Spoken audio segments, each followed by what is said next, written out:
Of course, things are changing, but we constantly have to give ourselves, give our blood, give our time, our work ethic, our children, in order to make things what they are right now. Yeah, 100%. I don't want to be like that. That's why I call myself the Black Republican sometimes. This is an old ass man versus young ass man podcast.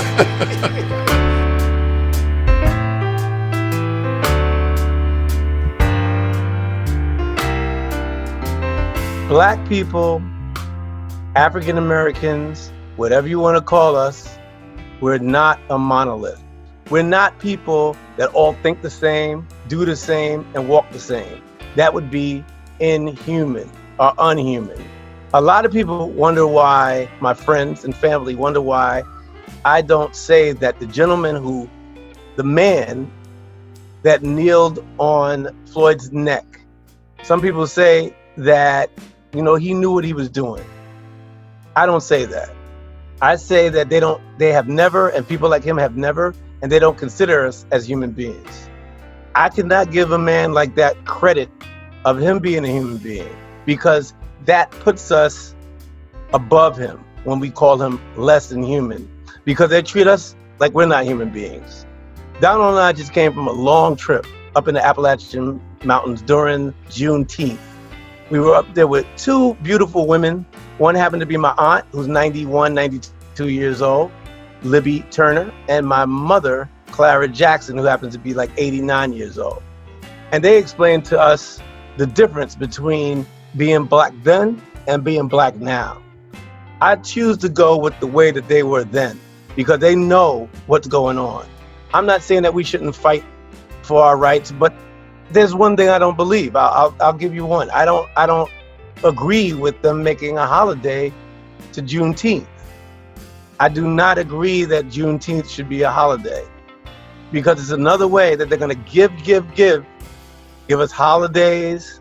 They're going to give us days off. You're going to see cars being sold buy your Chrysler on Juneteenth. And then when it comes time for us to ask for people to go on the boards of their companies, when it comes time for them to change the laws in the police department, they're going to say, hey, we already gave you something. We gave you Juneteenth. We gave you a holiday. I don't want my road to legacy to be a road of hashtags. I don't want my road to legacy to be a road of the N-word over and over again in all music. I want my road of legacy to be a road of integrity, a road of love. I don't want to be like them. That's why I call myself the Black Republican sometimes. I don't want to be like them. I want to be able to have the same rights under the Constitution that everyone else has. I believe in the Constitution, and this is my road to legacy. Yeah, that sounded like you were just doing a promo for yourself. Okay, so with all that being said, Martin Small, Black Republican, this is the Road to Legacy podcast. And I'm the host, Donald Reed, and this is my co-host, Martin Small. And what up? Martin just gave you a really good look into what this episode is going to be about. He also tried to explain his background of being a Black Republican. And we both share the similar views, and we definitely have different views on things. Now, one of the main discussions that we're going to be having today is about Juneteenth, and you all heard what he said and how he feels why it shouldn't be a public holiday.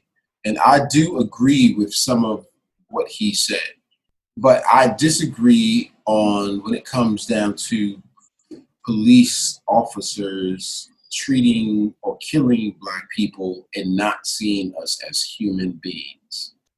I believe that they know what they're doing. And I believe also that it's a continued part of the oppression and disrespect and disregard for who we are as human beings. I think that they would love to delete our history and delete us from the picture. How can they delete? No, they can't. I said I believe they would like to attempt to try to delete us because they hide all of our information.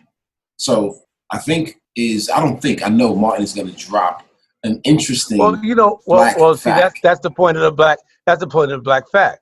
The point of the black fact is that it goes beyond statues and heroes and holidays. We always are looking at those statues and heroes and holidays, but we forget about the atrocities, or we see more of the atrocities of Nazi Germany, crazy atrocities that had gone on with concentration camps. Yeah, But we've had concentration camps right here in in the America. old United States of America, right after our American slaves were freed. This is your black fact for the day. We're talking about the Devil's Punch Bowl. The Devil's Punch Bowl was a place where African Americans were locked behind a concentration camp wall, women and children mostly, to die.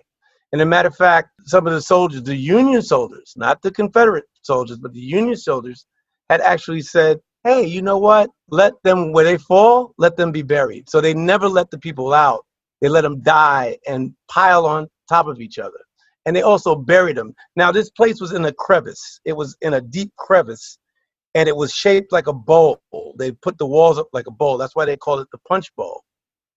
Over the years, this place had grown in, and peach trees are growing now. And locals in those communities don't eat those peaches because they know that the ground is fertilized with the dead children and women of Black African Americans, human beings that were placed in that concentration camp while the men worked.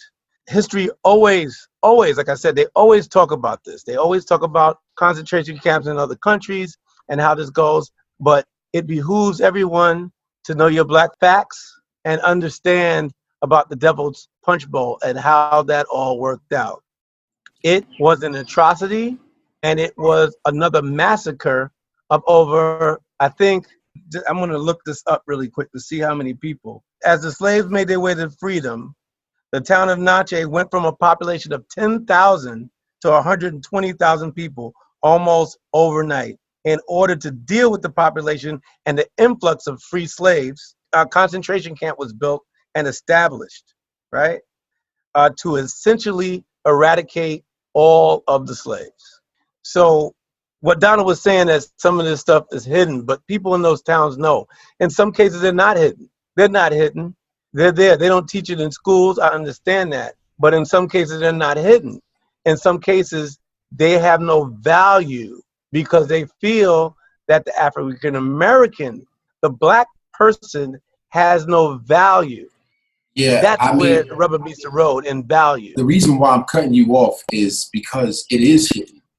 In order for you to get that information, you have to be knowledgeable of the information. You have to be privy to it. So, Martin, you know about this history. You told me earlier that it comes from your mother. And again, when you guys listen to this interview, you'll be able to hear some of that history that she discusses. But most people are not privy to this information. It's hidden because they don't want us to know this. What we do know about and what we're taught in America about the Jewish Holocaust, that's constantly thrown in our face. And actually, that's probably one of the most talked about Holocausts. Any other atrocities, Holocaust. We don't even talk about the Native American Holocaust that happened here in this country in order to found all of the states that we currently have in the United States of America. But let alone past that, we don't talk about the Holocaust in America that happened to African Americans, that happened to us, our ancestors.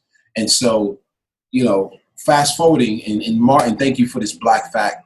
And I love the fact that you always present these black facts because not only for me, I'm learning more information about who we are and the things that we've been through and how great we are and resilient, but it's also teaching everybody else that listens to our podcast. So thank you for dropping that black fact. And so I want us to get into this Juneteenth conversation now, right? And that's why I brought up that black fact. Juneteenth is a situation where, nobody even knew about Juneteenth. Just like people did not know about the Devil's Punch Bowl. And that's why I brought that up as a black fact, because Juneteenth was a Texas situation. And I didn't learn about Juneteenth until I was probably maybe 20 years old. Well, to be honest, I didn't learn about Juneteenth until probably 3 years ago. Right. And Now, I'll be 40, God willing, in a few months.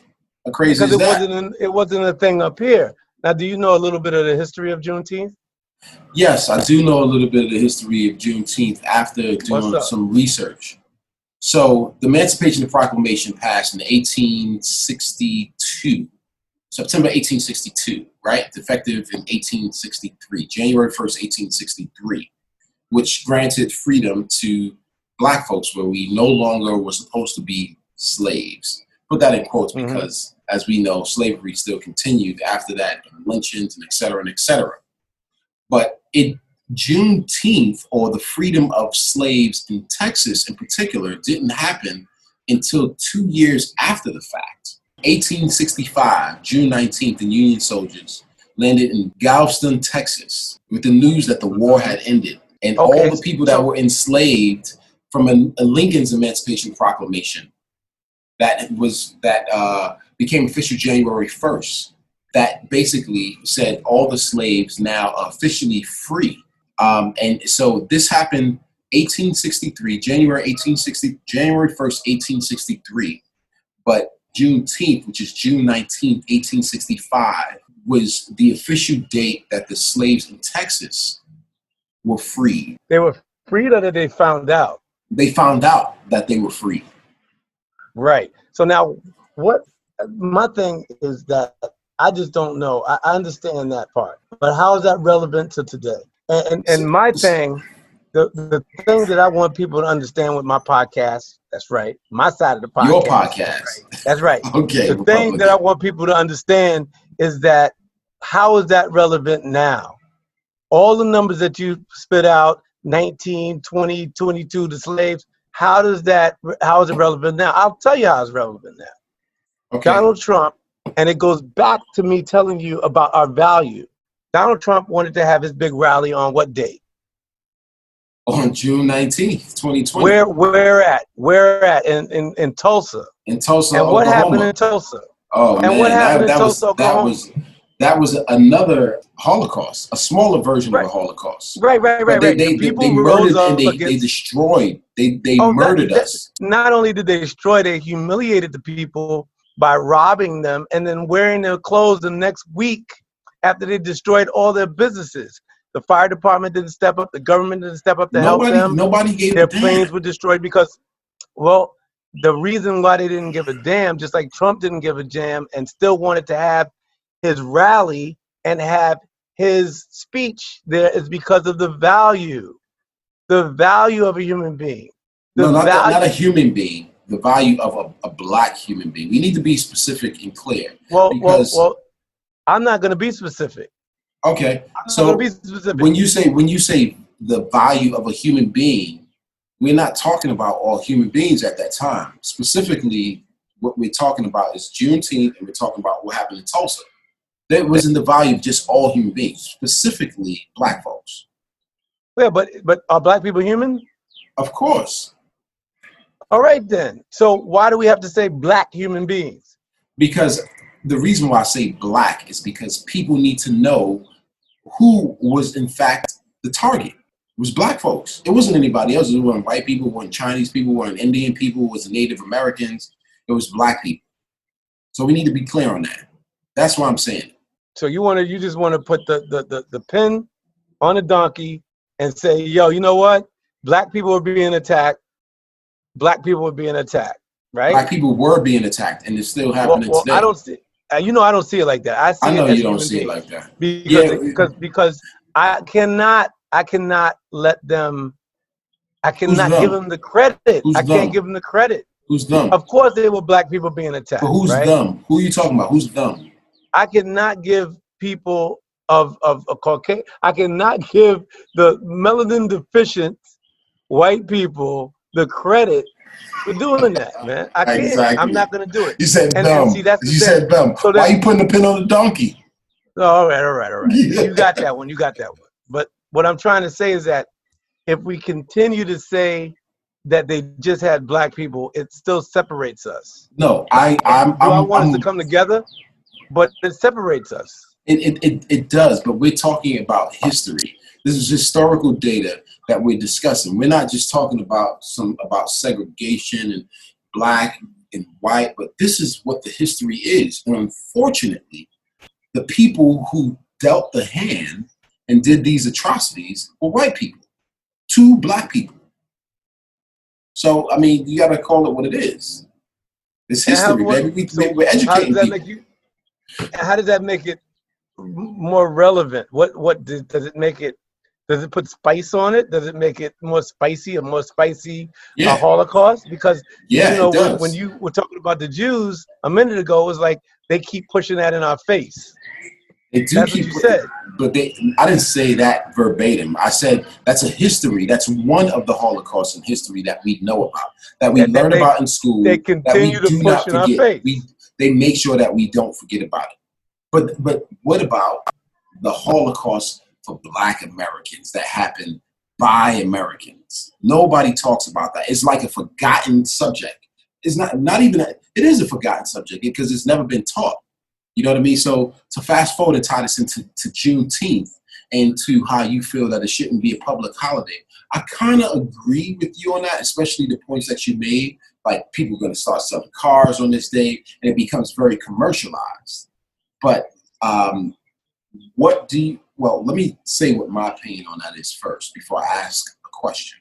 I believe that Juneteenth should be just a Black holiday only. Okay. Because it was a celebration of our freedom, right? It was a continued celebration of our freedom. I don't think that it's a celebration or a public holiday for everyone. You know what I mean? And the reason why I say that is because we were the ones who were enslaved.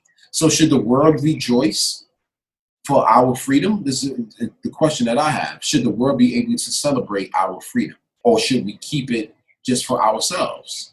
You know what I mean? That's the question? That's the question, yeah.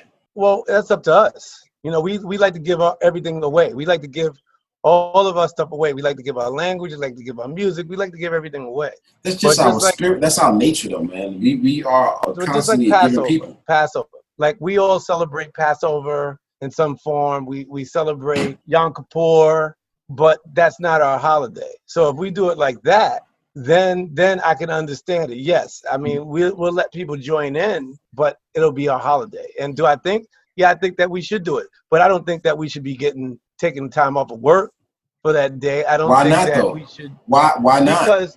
Because like Martin Luther King said on his birthday, basically, Martin Luther King, you know, we take the day off, but we need to work.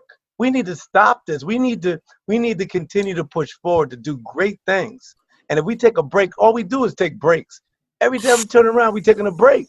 Whoa. Break. Hold That's on. Right, you heard me. All we do is take breaks. So let me ask you a question.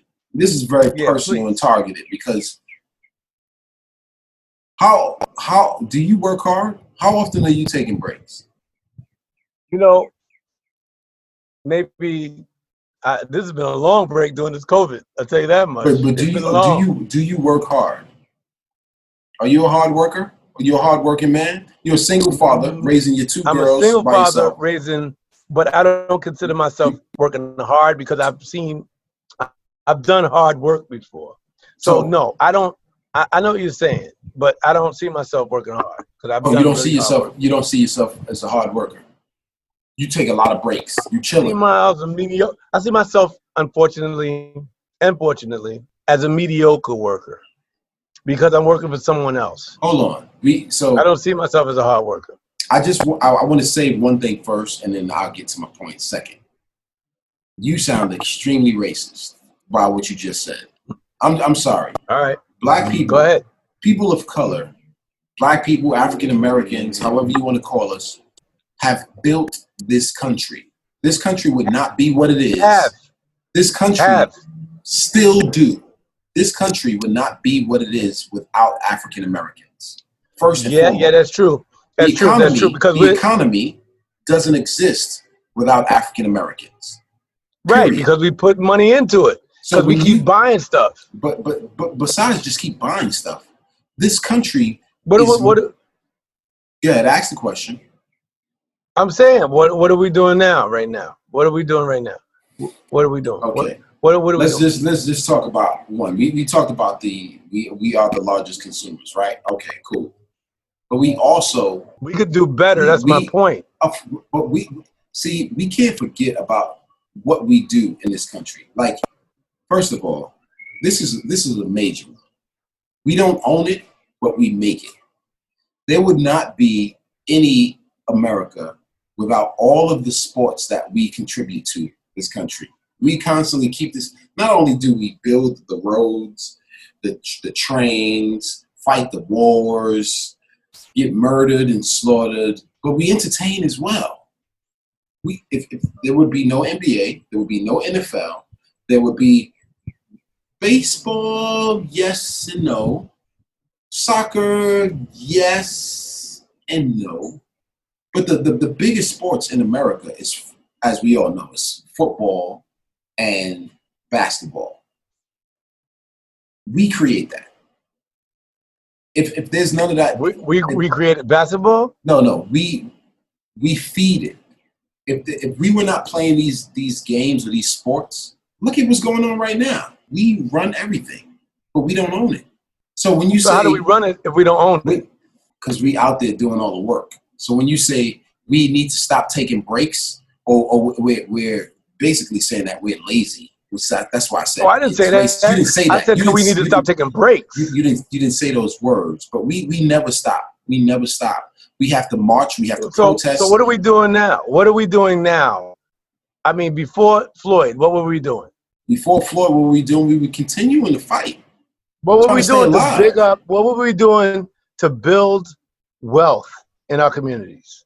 Oh, we're doing a lot. We're protesting. We're voting more. We're trying to help to build our communities. We're coming up with different strategies to. No, I'm not. I'm not searching. I can pull up facts for you. We're constantly we're constantly. I just want to know one thing that we did that we're doing as a collective. Not that we're all together, but like. Well, you just said we're not a mob. You said the whole conversation was about. But we don't have to be we don't have to be a monolith and think differently. I mean, think the same to build wealth in our communities, because there's some Jewish ultra conservative Hasidics that don't get along. The tribes, they don't get along at all. As a matter of fact, some of them hate each other's guts.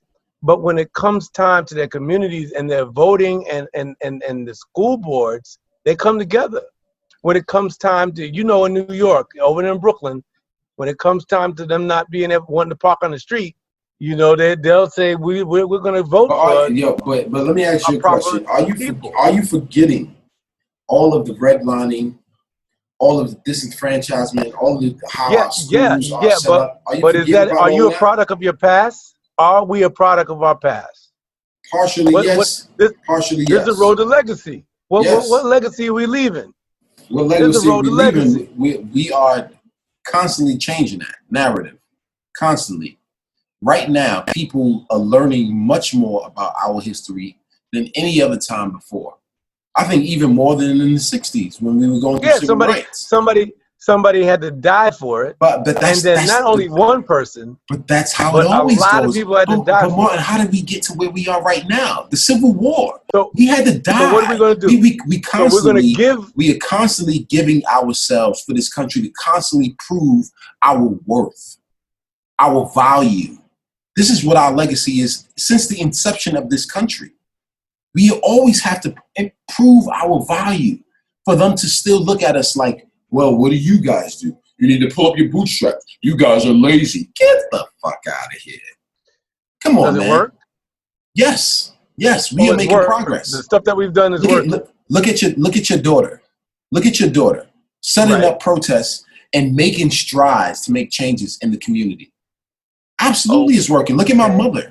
Look at my mother who goes out there every single day, feeds her community, make sure that everybody is safe, get elevators, get all these things fixed in her community. Of course, people, we are making strides and things are changing. Ask your mother, who's 89 and seen more than you and I put together. Both. Of course, things are changing, but we constantly have to give ourselves, give our blood, give our time, our work ethic, our children, in order to make things what they are right now. Yeah, 100%. So I disagree with you. Okay. If that's how you feel, then That's how I feel. I still, like, back what I was saying a minute ago, that Juneteenth should not be a holiday. We should not give that away. We should take that serious. And I mean, I don't think that we do. I think that we let so many things go. We don't know enough about our history. We don't want to know, especially the youth. The youth are starting to learn now. But that generation, what are we? What my daughter's generation? My daughter's 18. They're waking up. But that generation, those two generations before Generation them, Y or Z or I don't know like what that. it was. But them, they haven't done nothing, white or black.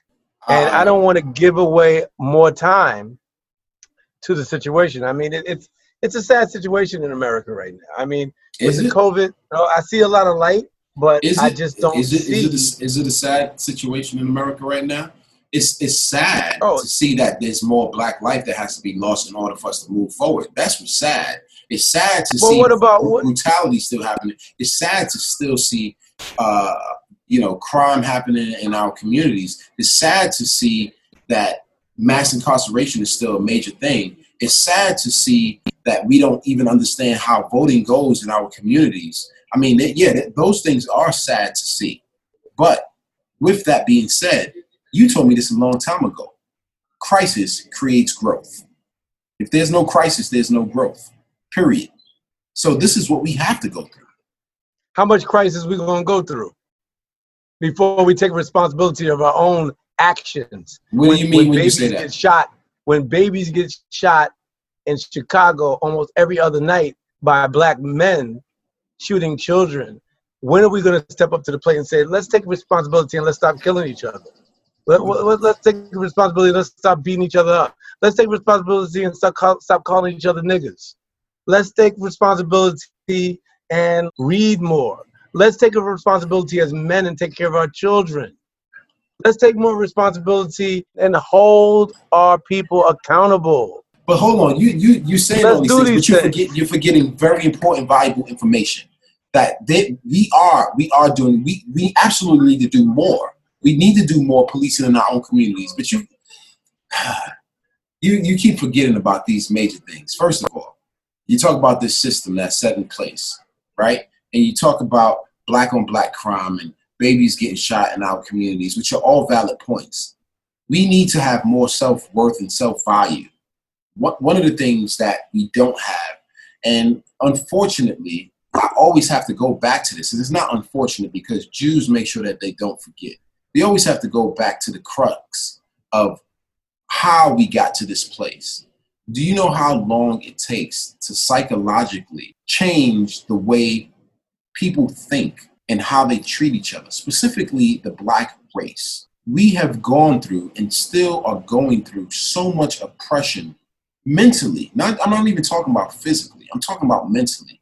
So much mental stress and trauma that we don't trust each other. Not only do we not trust each other, we also have so much crime and violence in our communities. And the reason that these things are like this is because we have been stripped of so much. You know what I mean? And it takes a long time for us to get to a place where not only do we feel comfortable outside, but comfortable on the inside. There's a lot of PTSD. They talk about it with soldiers, but black people have post-traumatic stress disorder as well. Big time. Every single day. And we talked about this before. When you go into a store, when you're walking down the street, you're questioning yourself. When you see a police siren, you get nervous, even if you didn't do anything wrong. Why is that? That's PTSD. That's PTSD. So when you talk about black on black crime or how come we're not doing A, B, C, and D in our own communities, it's a process, brother. And we are making those strides and we are making those changes. It's not happening at a fast rate or fast enough rate, but it is happening. I'm in Atlanta right now. Atlanta is considered the black Mecca. There are multiple black businesses that's doing great. Here in the state of Georgia, where I am right now, is a perfect example. People always talk about this black on black crime. Yeah, we do have a responsibility to each other first. I agree with you on that. But you can't forget about what happens with mental trauma. It takes a while. If you get a kid who was raped from a young age, when they grow up to an adult, they have trauma that takes a long time to get them. I don't even know if their minds ever get back to a normal mind because they dealt with so many different things growing up. So it's not something that as a race of people or group of people are gonna just get over so easily. You're talking about 400 years up to current day of slavery, disenfranchisement, lynchings, beatings, rapes, murder. That you're saying, oh, just get over it? Wow, no, that's not how. If you could put anybody, you could, let's say black, or let's say other races, let's say Chinese, Indian, Irish, however you want to call it. If you put all of them in an environment where they have nothing, you flood drugs into their communities. What do you think is going to happen? You give them guns. What do you think is going to happen? Let's take out drugs, or let's take out guns, and you could put alcohol in their community. Let's say alcohol only. What do you think is going to happen? They don't have money to make food. They have no job industry. They have no schools and education. What do you think is going to happen? They're going to find a way to survive. They're going to start selling alcohol, which happened before Prohibition happened with all the Irish and Italians. Right. They found a way. They were selling alcohol to their own community. Were they murdering and killing each other? Absolutely. What do you think all these mobsters did? But nobody talks about that. Everybody says, oh, black on black crime, it's that. Mobsters and Italian guys were killing families, kids. It didn't matter. If you went against the code of the mob, they're killing your whole family. Nobody says anything about that. But when it comes to black on black crime, it's like, oh, well, black people killing each other in their own neighborhood. What the hell do you think is going to happen? What do you think is going to happen when you give people nothing? They need to figure out how to make it on their own. So if you have drugs in the community, how are they going to make money? They're going to sell drugs to their own kind. If you did that to any race of people, any group of people, the same thing is going to happen. So, you know, when you say what you say, I don't know if you're really thinking about that. And so back to my point of saying psychological damage takes a long time to overcome. It's not just, well, how come? No, look, we have been, I'll say it again, we have been raped. We have been stripped of our land. We have been stripped of our education. We have been stripped of our culture, and we still exist. So it's a process. What are we doing for ourselves now? We are growing. Our businesses, we're starting to develop our businesses all over again. We are becoming much more educated. And it's so funny to hear you say that because you come from a long history of greatness. And this is back to you being a Black Republican and your mindset or your ideology and where that comes from. On one hand, you say some really great things that makes perfect sense. And on the other hand, it's very skewed and racist almost to a sense. You know what I mean? And the reason why I say racist is when you say some of the things that you say, it sounds ignorant, as if you don't know, but you have so much knowledge of our history. But yet you say some things that, I don't know, it makes me question, like you're torn. You're torn. And sometimes I'm torn too, but I know that it's a process. We are growing. We constantly have to fight. Your kids, my kids, will be different and will continue to make strides as long as we educate them. And we can't ever forget about our past and the history of who we are. And that's why when we drop Black Facts and we talk about things like this through our podcast, through the Road to Legacy podcast, people are going to be inspired, influenced, and educated. That's what this is about. So, you know, I don't want to take up a whole lot more time because I got to get some sleep before getting on the road again to drive back to New York. But what are we going to say for closing arguments? Because I said a lot. I've been talking for like 15 minutes right now. No, you did. That's cool. That's cool. When we were in, I just have to say this before you go. When we were in, what town were we in? Your town, where the houses are? We were in Danville, VA. When we were in Danville, Virginia, which was a small town, maybe about 4 hours outside of D.C., right next to Lynchburg, Virginia. Yeah. I walked into a store, and when I walked into the store, I was in a poverty. We were in a poverty, a black area that poverty was crazy. And I'm not exaggerating. And I know guns. I like guns. I heard an M16 firing down the block. It wasn't firecrackers. It was an M16. I walked into the gas station, and in this gas station, in this little gas station convenience store, there's 5 gambling machines. Now, you know, people ain't got no money. So the guy that put the gambling machines inside that, which happened to be an Indian brother or sister, Arab because they brother, own yeah, the of place. course. They know Arab what's brother happening. put the game, because they know that we're going to go in there and spend our money inside this thing, right? All right. The guy, another gentleman walks inside, and brother walks inside, sees the other brother playing, gambling on the thing, and says, where the fuck is my money? So they're getting ready to get in. He takes a gun out, puts it on top of the table, because in the South, I you didn't can know have that. guns. You don't even have to have, well, in the South, you do know this. In the South, all you need is a driver's license to own a gun. You know that now, right? I mean, Okay. yeah, I do know that. Right, so right. He put a gun on the counter. He put the gun on the counter and walked to the back and got like a Pepsi and got a Pepsi. And I'm in there, you know, getting gas and all that stuff, right?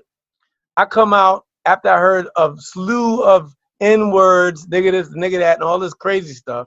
And I come out to you guys, fill up the tank.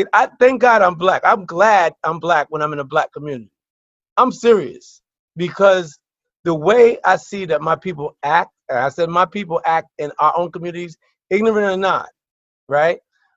One of my good friends that I was in the military with told me this. He said, you know, how do we help people in that community? If you guys go in there, because Donald, we went to do business, how are we going to help those people in that community? Are we just going to go into that community and we're going to just do our business and take their money and leave? My answer was, I'm going to go in the community and do my business and make my money, because the guys that we saw in that corner and the guys that we saw in that store are at least 2 generations from even getting to a level where they're going to get out of that community. Those communities, the people that live in that community are not ready to come out of that community. If they're paying Section 8, you know, we were looking at property. Yeah. If they're paying Section 8 money and they're only paying $72 a month rent, they're not ready to give that up. Now, yes, I believe that's part of systematic racism. But then if you take that away, then the people in the community are going to say to the politician, why are you discriminating against us? You know we can't afford to live nowhere. Why are you going to take it away? So the point of the matter, does my taxpayers' money have to keep going into oppressing my people? Because that's what we're doing. Your taxpayers' money, because you pay into Section 8, your money is going in to oppress your own people. Because if you stop giving them Section 8 and you stop giving them welfare, I'm not saying stop cold turkey, but there got to be a solution, because those brothers and sisters are at least 2 to 3 generations. They want to stay there. They do not want to come out of that environment. How do you know that? You know people, because you know people that are like that. Because you know people are like that. You know people. Okay. You know people that do not, and I know people that do not want to come out of the Polo Grounds projects. They do not. And if you try to take them out, they'll be like, you must be out of your mind, man. I'm chilling. What you talking about? Go back home. Should we leave our communities? No, but we do. I'm one of those guys who left. You're one of those guys who left your community. So how come you didn't stay in your community and duke it out with the kids? How come your kids don't go to public schools? How in the black communities? Before I answer you on that last thing that you said, I disagree with what you're saying. The reason why I disagree is you're basically saying that people can't change and people don't want to change. What happens when you grow up in an environment where your parents are not there, or your parents are not doing anything that's going to change the trajectory of you growing up? You become a product of your environment. Now, you only can talk about the black experience because we are black or brown or African Americans or however you want to call us. Black, man, we're black people. This is black, but anyway, that's a whole nother second conversation. Anyway, when you give somebody opportunity and you take people out of their environment, and this is a part of one of the things that we are going to be doing, and this is what Curtis is working on with his traveling company. When you take somebody outside of their environment, they get an opportunity to see something different. Their lens changes. Now, it doesn't work for everyone, but I guarantee you, you can leave outside of the poor Black community and you can go to a white poor community. You can go to an Indian poor community. You can go to a Chinese poor community. That's the same thing. You can go to the Irish poor community. That's the same thing, but we're talking about our own people. We're talking about our own people, like you said. We are talking about our own people. And so this is where I agree with you. Disagree, actually, not agree. I grew up in that environment. And look at me now. Look at me now. Thank God. Thank God. But what changed that? By me getting outside of my environment. Those young men and women that you're talking about that seem hopeless and that's gun-toting and shooting up and was in the store and going to the gambling machine or whatever and pull his gun out, those brothers and sisters don't know any better. There's nobody to take them by the hand, literally, say, let me show you something else. Let me teach you something different. So see, this is the problem. This is the problem. Why did you leave? This is why. Why did you leave? Why did I leave? This is why Martin Luther King and Malcolm X and all these brothers and sisters that went into these communities to specifically target the Black folks that you're talking about, that you say are hopeless and don't want to change in 2 generations away from. I said they're 2 to 3 generations. You didn't say hopeless verbatim, but you basically saying they're hopeless. You said 2 to 3 generations away from they're not coming out for 2 or 3 generations. You're wrong. You're wrong because people change. People change with access. Right. Okay, that's your opinion, but statistically, you're wrong. If we did a test to see what would happen if we took 5 people from out of impoverished neighborhoods, out of those 5, we would get 2 of them that will change their life. They won't go back to the same thing. The other 3 may. We may even get just 1. But your statement that you just made is another racist statement. No, it's not another racist. What it is a contradiction to when you say that Black people are not monolithic. That's a complete contradiction. Because there's some Black people that don't. Look at, like you said, look at you, look at me. Let me say. Hold on. How come? Let me go ahead. You're going to ask the same question you just asked me. You said, how come I'm not in my community anymore? And how come I'm not there? Well, for starters, the reason why I'm not in my community anymore is because I went to a group home, right? You know that. I was in a group home from 14 to 21, right? Right. And then after I got out of the group home, I lived in Bed-Stuy. I was in the hood in Bed-Stuy, which is now gentrified, and it's a great neighborhood now. The reason why I don't go back to the Bronx, my mother still lives there. I don't go back to the Bronx, to answer your question, to be completely honest, is because I don't want to be around that environment unless I can actually do something for my people there. I feel that in order for me to grow, because I was there when I was younger, all I did was get into trouble and I didn't have any role models to show me anything different. So in order for me to live back in that community and environment, I need to be providing them with something that's going to help elevate them. So when we do the toy drive, we go back to my community or to any community when going forward, our objective is to give back. But sometimes the best way to give back is either inside or outside of the environment. My mother is there right now, and she's the one who's making a change in that environment. Why don't I bring my kids there? That's a marital kind of thing and a sucker kind of mentality for the moment. But it's not because I don't. Well, that's another podcast because your wife is Caribbean. Yeah, that's a whole nother podcast. But you know how the Caribbean people think or feel about us. You know how they feel about African Americans. I don't know if I necessarily agree with you. Going to be in an interracial marriage, man. Yeah, whatever, man. That's that bull BS. Anyway, Yo, we need to wrap this up, man. But the point of the matter is, do your thing. Do your thing. This is the Road to Legacy podcast. Donald and I have different views on so many different things. I hope you enjoyed I hope so too. what we were talking about. But definitely look up Devil's Punch Bowl. Very important part of history. Just research it. Don't just skim over the top. Research it. It actually breaks down what Donald was talking about, the issues that we go through, the ones that I think are more important than the stuff that's going on today. Because if we go back and we look at the atrocities that really happened, then we'll grab ourselves, like Donald said, I say grab by the bootstraps. We'll grab ourselves up by the bootstraps, the leg straps, all the straps, to know that we won't go back living like that again. You know, and see, Donald right now is shaking his head. That's all right, because we're on the same road. See, what we're trying to do, we're trying to teach everyone from different parts that we're not a monolith, that we need to move forward, that we can't keep looking back at all the stuff that's happened during slavery. Yes, we can glance. It's like a car. I'm gonna end it like this because Donald has to go. He has to drive back to New York.